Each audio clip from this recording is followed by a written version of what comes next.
में जम्मू कश्मीर को फिर से शुरू किया जाता है, कविताओं के माध्यम से शुरू किया जाता है, तो एल जी महोदय को जिस एक युवा कवि की याद आती है कि वो एक टीम, सशक्त कवियों की टीम बनाकर लाए और जम्मू कश्मीर में भारत माँ का जयकारा लगाए, तो जिसकी याद आती है उसका नाम उपेंद्र पांडे होता है। और क्यों ना बुलाए, बड़ा सक्षम कवि है। और सर अशोक जी मैं बताऊं, बहुत बहुत बेहतरीन कवि तो है ही, उसके साथ बहुत चतुर भी है, बहुत होशियार है, ऐसे निपटाता है मत पूछो। सर मैं सच्ची बात बता रहा हूँ, पीछे एक दिन मिल गया। अब अशोक जी बुलाते तो पैसे वैसे तो मिलता नहीं है सर, ऐसे ही जाना पड़ता है, तो ऐसे ही कवि सम्मेलनों में जाता रहता था बेचारा। एक दिन सर अशोक जी मिल गया, मुंह लटका हुआ एकदम, गर्दन तक मुंह आ रहा था। मैंने बोला क्यों उपेंद्र भाई बड़ा नाराज नजर आ रहे हो, क्या बात है, बड़ा परेशान हो? बोला राजेश भैया क्या करूं, वो पत्नी गई थी कनॉट प्लेस, 10,000 रुपए की साड़ी खरीद ली। अब 10,000 की साड़ी सर, हम अच्छे अच्छों को भारी पड़ती है, अच्छा वो भी अपनी पत्नी की।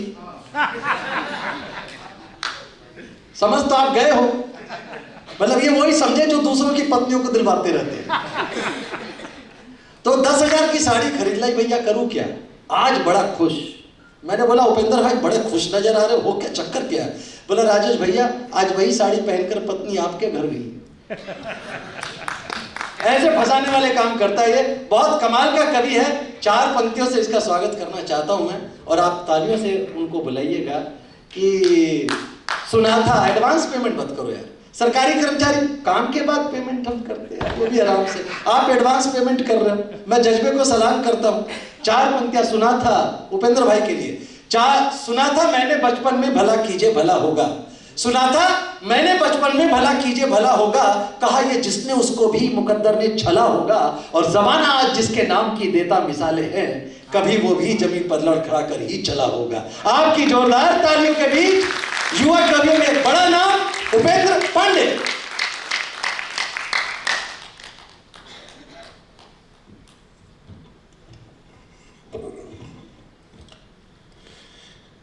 मंदिर में गीता,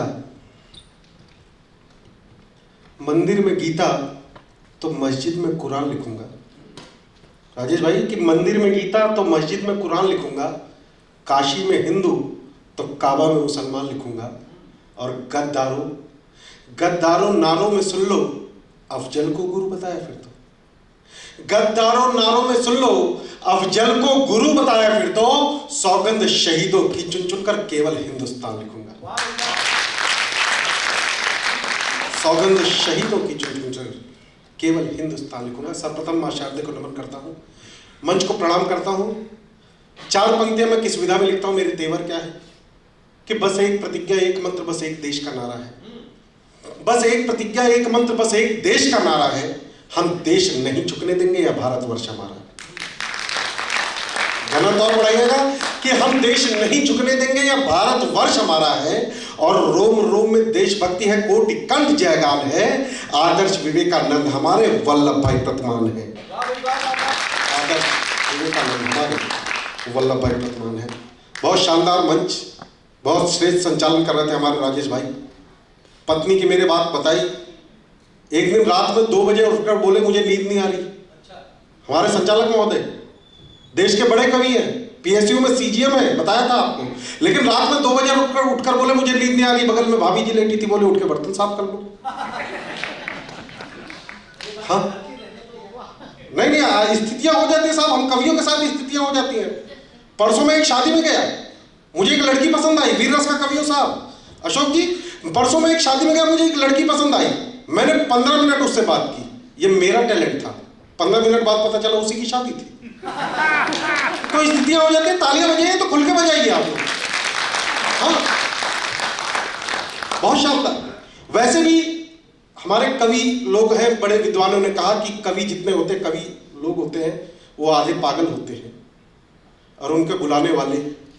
तो आप लोग अपने सम्मान में तालियां उठा सकते हैं। एक बार इस उत्सव को महोत्सव में बदल दीजिएगा साहब।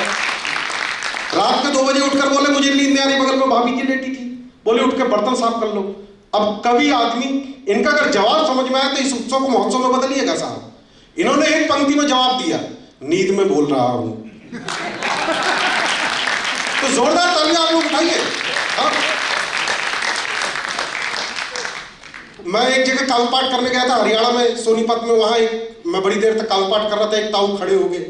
मैं वहीं से बात प्रारंभ कर रहा हूँ, ताऊ खड़े हो गए लट लेके, कभी इधर घूमे कभी उधर घूमे। मैंने बोला ताऊ रहने दूं? बोला ना, तू तो हमारा मेहमान है, मैं तो उसे ढूंढ रहा हूं जिसने तुझे यहाँ बुलाया है। तो आप लोग अशोक जी के सम्मान में जोरदार तालियां अगर उठा सकते हैं। बहुत अद्भुत व्यक्ति है, आपके नराकाश के सचिव हैं, मैं जान रहा हूं, हिंदी की सेवा कर रहे हैं। धानी साहब, 15 साल से मैं एक प्रश्न का जवाब पूछ रहा था सारे देश भर के हिंदी अधिकारियों से, इस प्रश्न का जवाब नहीं मिला। लेकिन अंत में जब आपके अशोक जी के पास में मैं आया तो मुझे इस प्रश्न का जवाब मिला। मैंने एक हिंदी का प्रश्न किया अशोक जी से, मैंने सबसे करता हूं लेकिन जवाब नहीं मिला साहब। मैंने एक प्रश्न किया कि हिंदी को मातृभाषा क्यों कहते हैं, पितृभाषा क्यों नहीं कहते? हिंदी को मातृभाषा क्यों कहते हैं, पितृभाषा क्यों नहीं कहते? अंत में 15 साल बाद जो अशोक जी ने जवाब दिया, अगर आपको अच्छा लगे तो तालियां उठा दीजिएगा। अशोक जी का जवाब था, हिंदी को मातृभाषा इसलिए नहीं कहते, मातृभाषा इसलिए कहते हैं और पितृभाषा इसलिए नहीं कहते क्योंकि माता जी ने आज तक कभी पिताजी को बोलने नहीं दिया। बहुत बहुत धन्यवाद। मैं सीधे सीधे मूल तेवर पे आना चाहता हूं। 4 पंक्तियां कि वतन के वास्ते ही तो वतन की लाज रखते हैं। क्या है हमारा तेवर? वतन के वास्ते ही तो वतन की लाज रखते हैं, शिराओं में यहां भर करके हम फौलाद रखते हैं। वतन के वास्ते ही तो वतन की लाज रखते हैं, शिराओं में यहां भर करके हम फौलाद रखते हैं। करे लाखों यतन दुश्मन के भारत झुक नहीं सकता, कफन हम बांधते सर पर तिरंगा ताज रखते हैं। कफन हम बांधते सर पर तिरंगा ताज रखते हैं। 4 पंक्तियां और बड़े प्रबुद्ध लोग बैठे हुए हैं, आदरणीय सीएमडी साहब, सीजीएम साहब, अशोक जी। मैं 4 पंक्तियां अग्रिम पंक्ति को समर्पित करना चाहता हूं और आप लोगों से निवेदन करूंगा कि अगर मैंने सत्य कहा है, सत्य कहा है, इस कार्यक्रम की रूपरेखा लगभग 1 माह से चल रही थी और ये बड़े बड़े लोगों ने जब अपनी अनुमति दी और उसके बाद जो इसकी प्रेरणा मिली, मैं 4 पंक्तियां देना चाहता हूं कि ये व्यक्तित्व क्या है। अग्रिम पंक्ति कि राष्ट्र प्रेम की भट्टी में हमने खुद को ढाला है, राष्ट्र प्रेम की भट्टी में हमने खुद को ढाला है, मातृभूमि पर प्राण न्यौछावर करने का व्रत पाला है। राष्ट्र प्रेम की भट्टी में हमने खुद को ढाला है, बड़े बड़े पद हैं कि राष्ट्र प्रेम की भट्टी में हमने खुद को ढाला है, मातृभूमि पर प्राण न्यौछावर करने का व्रत पाला है। सिंहासन पर पांव रखा तो सबकी आंखें धधक उठी, सिंहासन पर पांव रखा तो सबकी आंखें धधक उठी, नजर झुकाकर कोई ने देखा पांव में कितना छाला है। नजर उठाकर कोई नहीं देखा। तो 4 पंक्तियां देना चाहता हूं। एक सैनिक के जीवन की सबसे बड़ी अभिलाषा या उपलब्धि क्या हो सकती है? समय की अपनी सीमा है कि एक सैनिक के जीवन की सबसे बड़ी अभिलाषा, बड़े बड़े सम्मान परमवीर चक्र भी होचे, तब कहना चाहता हूं, इस सदन को जागृत कर दीजिएगा कि निगाहें झुकती सजदे में, क्या कहता है भारत का सैनिक? निगाहें झुकती सजदे में वहां सम्मान क्या होगा, निगाहें झुकती सजदे में वहां सम्मान क्या होगा, वतन पर जान उठाने से बड़ा बलिदान क्या होगा। तालियों की कमी लग रही है, मैं फिर से प्रयास करूंगा, उठाइएगा कि निगाहें झुकती सजदे में वहां सम्मान क्या होगा, वतन पर जान उठाने से बड़ा बलिदान क्या होगा, सरहदों पर निछावर करके खुद को बस कहा इतना, सरहदों पर निछावर करके खुद को बस कहा इतना, तिरंगा खुद लिपट कर नेह दे आराम क्या होगा।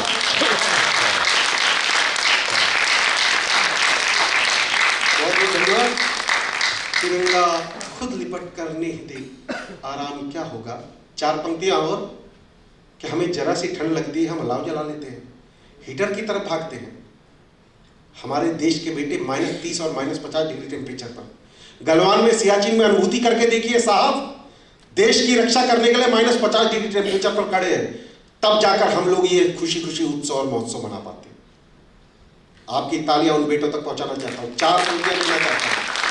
तो नजर की ताप कैसी है, जागृत हो जाइए साहब, जिनकी वजह से कि नजर की ताप कैसी है जिन सरहद संभाले हैं, नजर की ताप कैसी है जिन सरहद संभाले हैं, वो प्रहरी है वतन के जो जिगर में आग पाले। नजर की ताप कैसी है जिन सरहद संभाले हैं, वो प्रहरी है वतन के जो जिगर में आग पाले हैं, कि उनकी आन बान और शान का सानी नहीं कोई, कि उनकी आन बान और शान का सानी नहीं कोई, जिस्म पर ओढ़ कर रहते जो बर्फीले दुशाले हैं,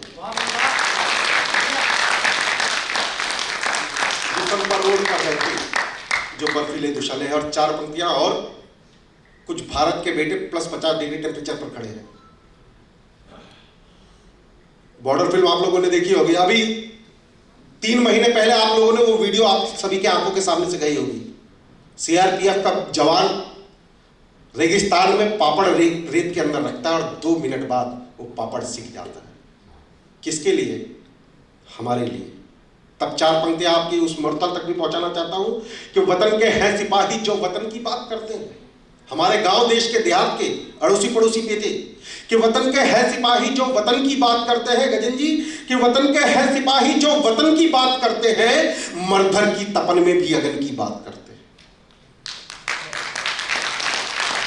वतन के हैं सिपाही जो वतन की बात करते हैं, एक भी हाथ खामोश नहीं रहना चाहिए। कि वतन के हैं सिपाही जो वतन की बात करते हैं, मरधर की तपन में भी अगन की बात करते हैं। झुलसती रेत में जलते मगर औफ नहीं करते, झुलसती रेत में जलते मगर औफ नहीं करते।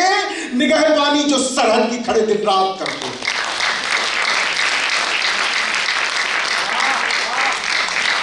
निगहबानी जो सरहद की खड़े दिन रात करते हैं। कविता विशेष जिसका शीर्षक है टेबल वार्ता। भूमिका केवल इतनी है साहब, नहीं बिल्कुल नहीं कविता है, भूमिका केवल इतनी है, पीओके से संबंधित है कि अभी धारा 370 हट गई।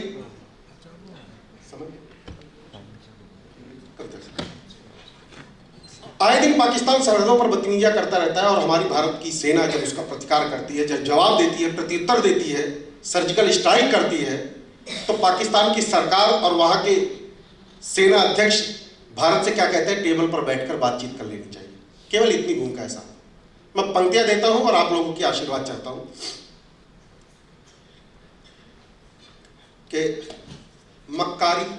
मक्कारी जिसकी रग में, मक्कारी जिसकी रग में जो प्रतिपल छल और घात करे, मक्कारी जिसकी रग में जो प्रतिपल छल और घात करे, वो खंजर लेकर कहता है आओ टेबल पर बात करें।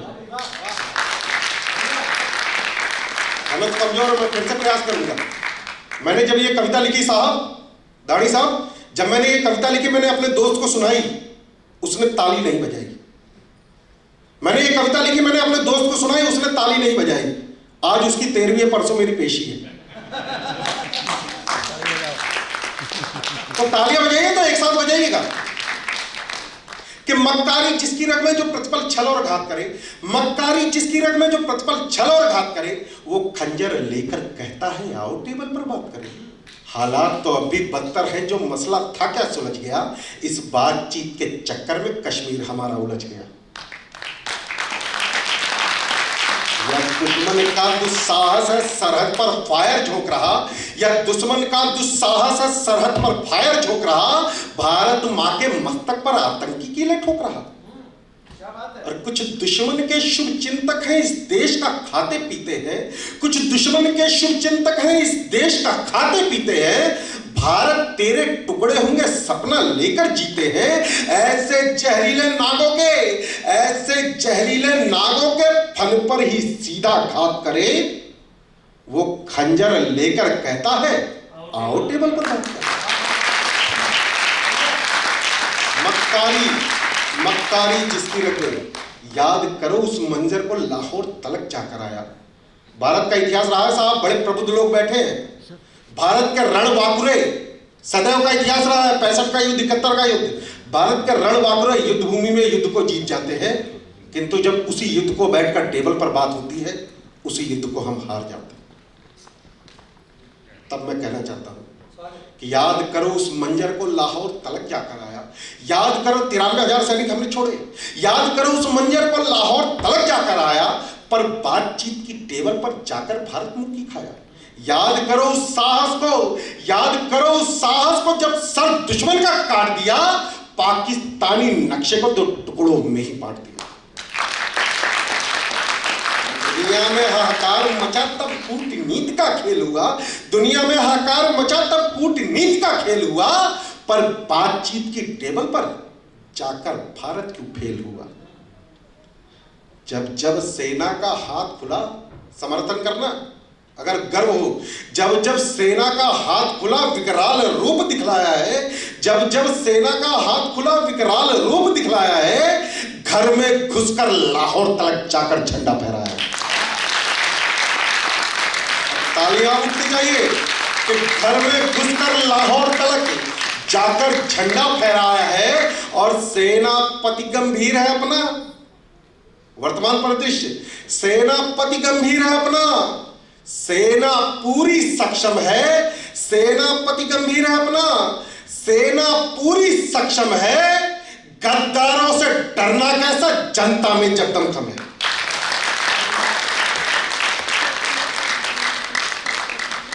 चुन चुन कर उन सबको मारो, चुन चुन कर उन सबको मारो जो सरहद पर उत्पात करे। वो खंजर लेकर कहता है आओ टेबल पर बात कर। मक्कारी जिसकी रग में